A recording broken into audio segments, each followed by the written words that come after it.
Hi, Patrick Redford here with my friend Ben Blau. You're familiar with these. These are the ESP symbols popularized in Ghostbusters, but these were developed by Dr. Ryan at Duke University to explore the existence of psychic phenomenon, heightened intuition, and so on. I thought I would sort of run you through a test that was actually used at the university to determine whether or not you were highly intuitive or not, in terms of your psychic ability, not in life, but just this.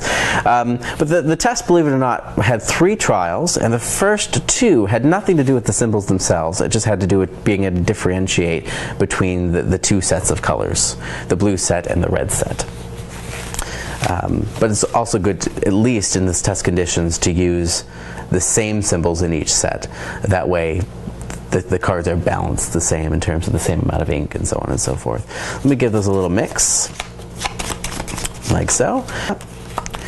And I'll deal them in a row like this. Now here's how the test runs down. It's a double-blind test. And instead of trying to figure out which ones are red and which ones are blue, your job is just to figure out which cards are different from the other cards. And this is done by hovering your hand above each card like this and trying to feel the difference. In other words, you're not saying this card is definitely red, this card is definitely blue. You just know that it's different from the other ones. A much more simpler test than trying to identify color. For me, when I do this, I actually get a little bit of a tingling in the back of the hand. I've had some people describe it as sort of a dulling numbness in the hand. It might not be that for you, but you'll feel something. If you feel nothing at all, the best you can do is just guess, but try not to do that. So hover your hand above each one. If you do feel that it's different than the rest, pull it towards you like that. Okay. And I'll let you do that. Again, there's only 3 that are different, so you're only going for 3.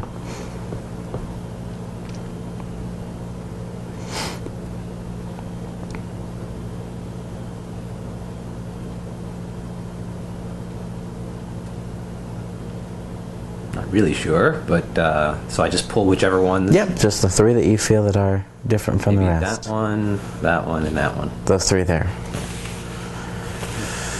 Moment of truth.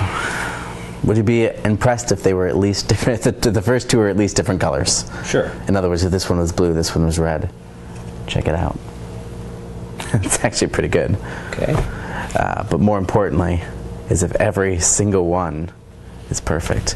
And by the way, you not only separate out the colors, you managed to separate out the symbols as well.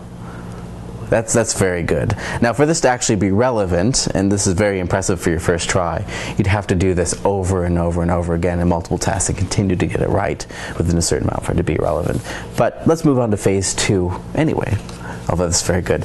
And phase 2 would just add additional cards. It'd be the same test with just more cards. So there's 10 cards, so there's 5 that are different this time.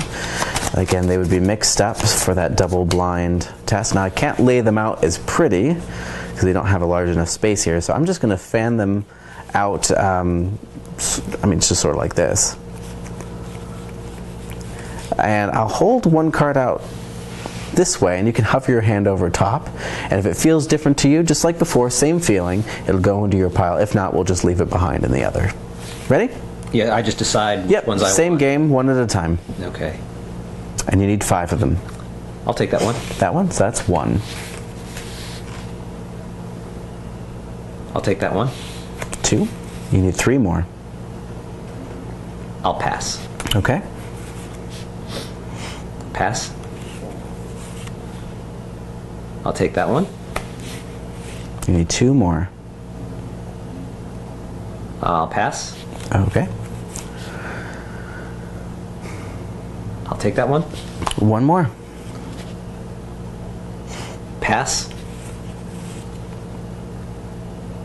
And I'll take that one. Do you want to have an exam? Do you want to have a look at the last one, or are you pretty good on it? By the way, I mean just sense, just to be sure, or. So I can change this. Yeah, if you want to. All right, I'll change it. You sure? Yeah. Okay. I don't know if I'm sure. Okay. Did they? I'm just curious what the last feeling there was for you. I'm not exactly sure. Felt a little different. Okay, well, we're going to call this side the red side. We'll call this side the blue side, since that seems to be where you started. But would you be impressed if this was also red and this was also blue? Mm-hmm. They are, in fact. That's pretty good. But more importantly is if every single one. I didn't match. That's perfect. You didn't match the symbols that time, but that's pretty good. But that's phase 3. Do you want to take it a step further? Yes. Most people don't usually get to go sort of all the way in this, but we can try it if you'd like. Phase 3 works this way. Just take any one of the 5 cards and just place it there without spending too much time thinking about it. No, just place it face down there. Anyone? Yeah, anyone you'd like. That one there. And you know what, I'll just take the whatever's on my bottom and just go ahead and shuffle up the rest so that they're in a random order that you don't even possibly know, and just deal them face up in a row there.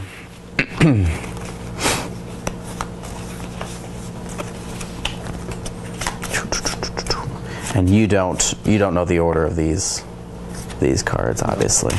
I'll give them a mix up so it's a true double volume test. It'll place my 5th card on top. You're going to do the exact same thing in a moment. You're going to mix these 4 up. We'll stack them up in a pile and place the 5th card on top. But you're not going to do it randomly like I did. You're going to sort of let your subconscious drive the train. So let these sink into your mind for just a moment. Good, that's enough. But it's better if you're doing this without consciously focusing on the symbols. You're going to do this by taking any 2 symbols, switching them with each other, then taking the other 2 cards you haven't touched and switching those with each other as well. So switch 2, switch 2. In other words, you could start by switching these, then switching these. You could switch these and switch these. You could do the 2 on the ends and the 2 in the middles. There's lots of different combinations you could go for. Okay. Make a decision and do it now.